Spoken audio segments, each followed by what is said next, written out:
सभी को सुप्रभात। और आज के दिन में जो है एक विशेष संवाददाता हमारे रेडियो के हैं और काफ़ी जो है बढ़ चढ़ के सामाजिक हिस्सा में भाग लेते हैं। आज उसी ही हिस्सा के तहत वो जो है विश्व ब्रिड के सदस्य के साथ जो है पेड़ रोपण कर रहे हैं। हम उनसे ही जानकारी चाहेंगे। सर, सबसे पहले हम आपका परिचय जानना चाहेंगे। जी, मेरा नाम रंजीत कुमार झा हुआ जी। और सामाजिक बोलचाल में हमें लोग बिट्टू बवाली भी कहते हैं। चेहरा मोहरा से भी जान रहे होंगे, बेवकूफ़ आदमी है। नहीं, बवाली शब्द का तो इस्तेमाल जो है बड़ा अच्छा है, लेकिन बवाली आप किस माध्यम से करते हैं? देखिए, चूँकि एक्चुअली हम पहले प्रोग्राम किया करते थे। जी, किस तरह का प्रोग्राम? स्टेज से हमारा संबंध था और हम एक उद्घोषक का काम करते थे। जी जी। लेकिन कला के क्षेत्र में जो विघटन होना शुरू हुआ जी, तो कला समाप्त ही हो गया।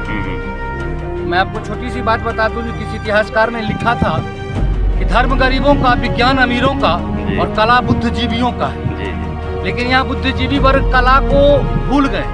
हमारी जो भारतीय सांस्कृतिक परंपरा है उसमें राग, रागनी, ताल, मात्रा, उच्छट, अक्षत, अवरोध सब कुछ चलता है। लेकिन हमारे यहाँ अब कला में हो गया जो भोजपुरी कला का मतलब समाप्त हो गया। जी जी जी। जिस पे आप जो है हमेशा आवाज़ उठाते हैं, इसलिए आपको लोग बवाली कहते हैं, हमारा जैसे मानना है। ये क्या सही बात है? जी, देखिए, हमारा अपना निजी ध्येय ये रहता है कि जो सामाजिक चीज़ें हैं, जो सामाजिक संपत्ति है, उसका नुकसान किसी भी स्थिति में नहीं होना चाहिए। जी।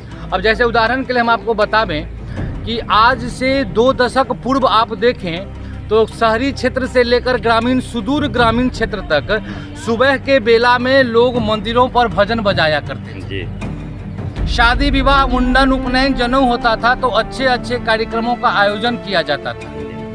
लेकिन इसके विपरीत आज की तिथि में आप देखिए तो उसका आकार एक डीजे नाम का बक्सा बाजा ले लिया है, जो सुनने में अप्रिय लगता है। संगीत का मतलब क्या है? कर्णप्रिय, जो आपको सुकून दे, जो सुनने के बाद आपके रुआ पुलकित हो जाए, आपके अंतरात्मा खुश हो जाए, आपके मन के तार को जो झनकृत कर दे, उसे संगीत कहते हैं। लेकिन यहाँ संगीत की परिपाटी बदल गई। जो ज़्यादा तेज म्यूजिक बजेगा, अब शब्द बोलेगा, ज़्यादा शरीर डोलाएगा, वही चीज़ अब चल रहा है। इस पर अगर आप बवाल उठाते हैं तो हमारे कहीं न कहीं जो है हमारे अंतरात्मा को खुशी मिलती है कि नहीं?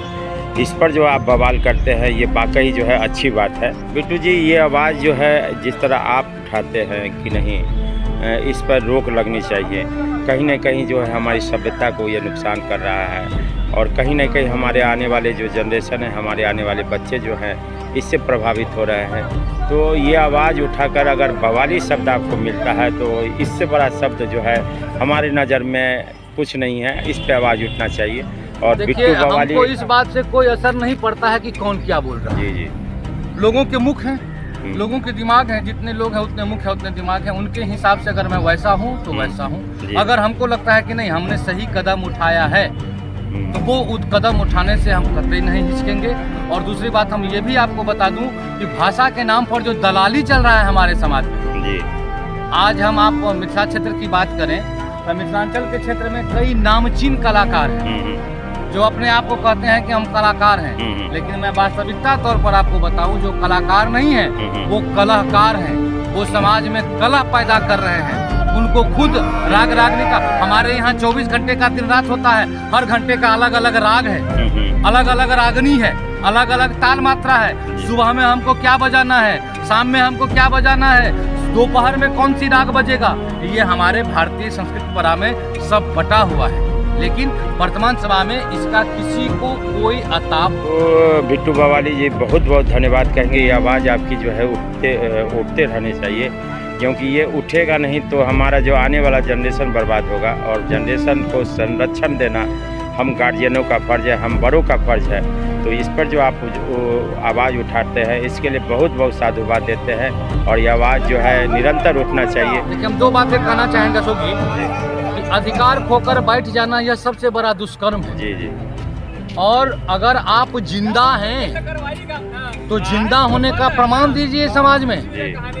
धारा के विपरीत जिंदा मछली चलता है, मरा हुआ मछली धारा के साथ बह के चली जाती है। अगर आप समाज में जिंदा हैं तो गलत का विरोध करना सीखिए, गलत के विरोध में आवाज उठाना सीखिए। ये मत सोचिए कि लोग क्या कहेंगे, अरे लोग क्या कहेंगे, लोगों का काम है कहना। वो कहते रहेंगे, आप करते रहिए करते रहिए करते रहिए। चलिए बहुत बहुत धन्यवाद कहेंगे। साथ में ये सारे लोग वृक्ष के सदस्य हैं और सभी लोग जो है अपने कार्य में जो है कहीं न कहीं जो है सफलतापूर्वक वो काम करते हैं और लोगों पर्यावरण को बचाने के लिए जो आगे मुहिम सारे लोग कर रहे हैं, इनको भी हम बहुत तहे दिल से जो है साधुवाद करते हैं। धन्यवाद। दोस्तों हमारे बीच जो है शहर के मशहूर चिकित्सक जो है डॉक्टर प्रभाकर हैं और ये जो है सामाजिक कार्य में भी जो है बढ़ चढ़ के हिस्सा लेते हैं। 2-4 शब्द इनके मुख से सुनेंगे और प्रेरणा स्वरूप इनकी आवाज़ जो है सभी लोगों के बीच जाएगी तो लोग जो है इसे अपने जीवन में जो है अनुसरण करेंगे। क्या कहेंगे प्रभाकर जी आप? सबसे पहले नमस्कार, जय श्री राम।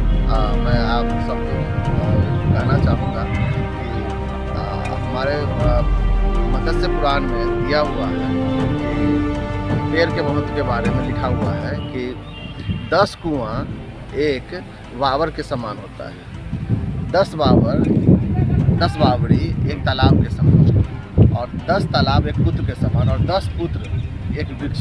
ये जो तुलना किया गया है मतलब वृक्ष का कितना अधिक महत्व बताया गया है। सबसे बड़ी बात है कि हम सभी को पता है कि पेड़ लगाना आवश्यक है वातावरण के लिए, हमारे लिए, लेकिन लोग पता नहीं क्यों लगा नहीं पाते।